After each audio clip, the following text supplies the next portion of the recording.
This is what Tomorrow in the Show wrote. He says, breaking, Buhari is dead. He left behind a terrible legacy.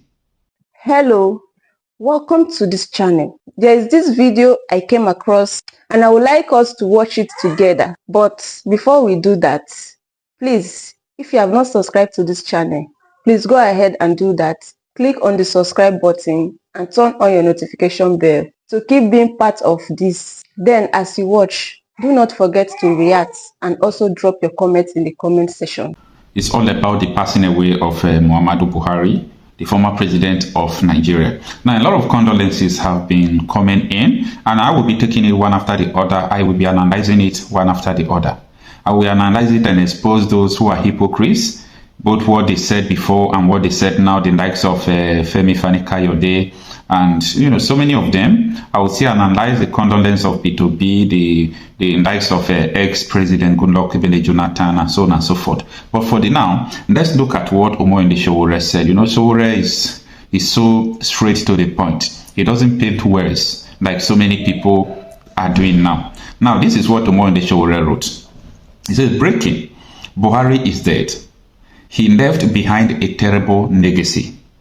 Former Nigerian president and ex-military dictator Muhammadu Buhari has reportedly died in a UK clinic.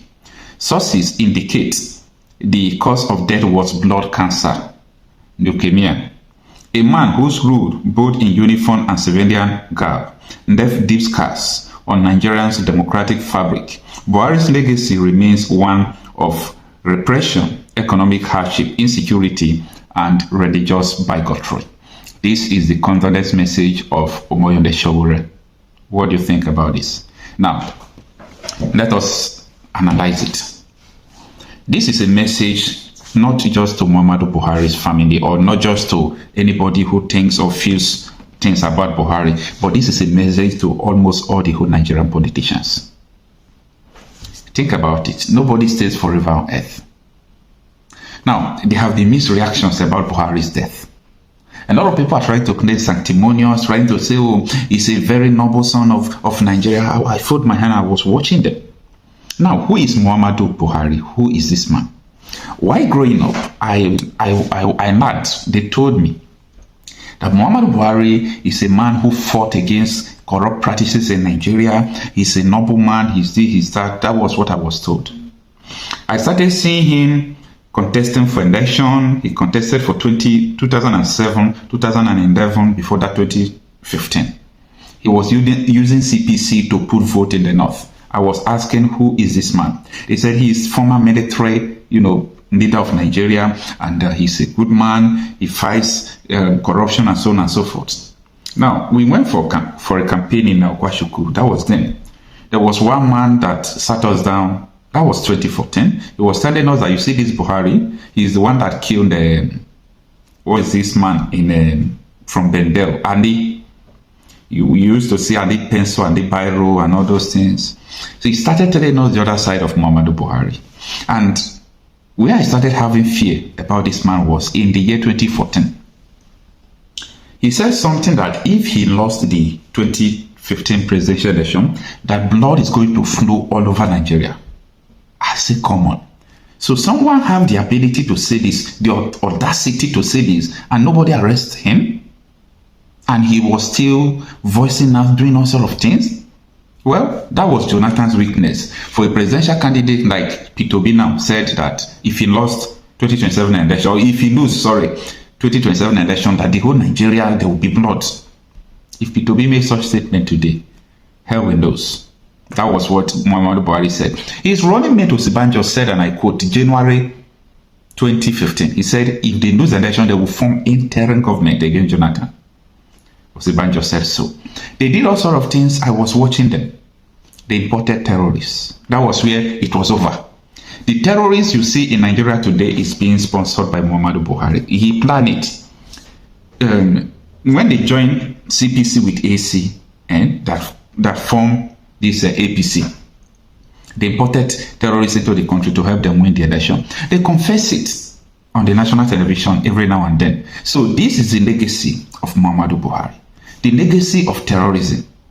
The legacy of corruption under his administration, we witness almost corrupt practices. Look at the case of Emefiele. Emefiele was the CBN governor right from time, but he was charged of sponsoring terrorism under Buhari. Go and check the charges leveled against Emefiele. One of them is that Emefiele is sponsoring Boko Haram. Then how did Emefiele sponsor Boko Haram? What did he know about Boko Haram? He's the CBN governor. He was directed to send money to Boko Haram. He was directed to send money to Boko Haram as a CBN governor. And all these things happens under Buhari's administration. They said monkey cut away with, what is it called, money, snake swallow money, every here and there. They did railway to the Niger Republic. People were suffering, killings every now and then.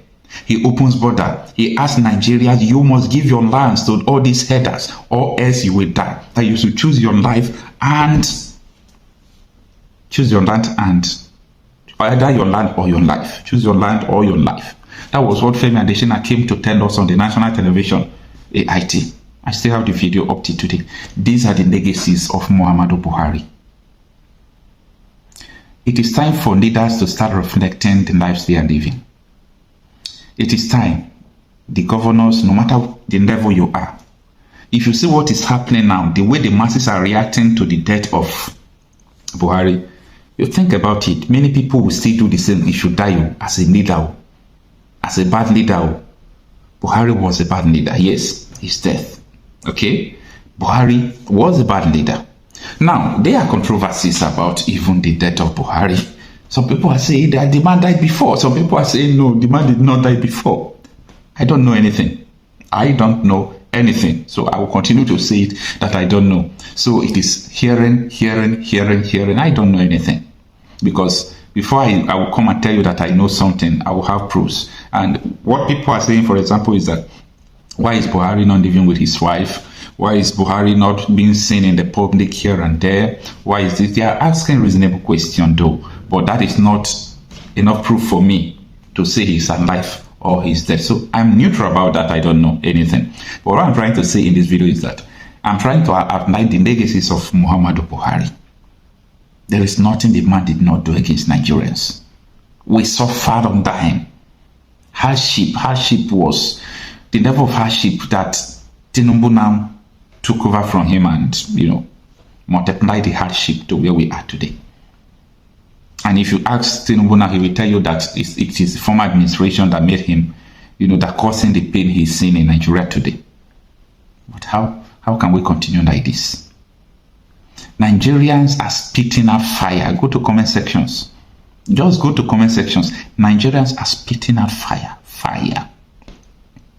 They are spitting out fire because of the death of Muhammadu Buhari. They are spitting out fire. It is good to live a good life. It is good to live a good life. Buhari did not live a good life. But the deed has been done. Whether you are saying he died before, he did not. The main thing is that Muhammadu Buhari is dead. Condolences to his families and people around him, or people around his families. But I won't be proud to say I'm from Buhari's family if I was. I won't be proud to say that. It's a pity and it's a lesson to everyone. Thank you for watching this video. Please leave your contribution in the comment section and also do well to subscribe. I'll see you in my next video.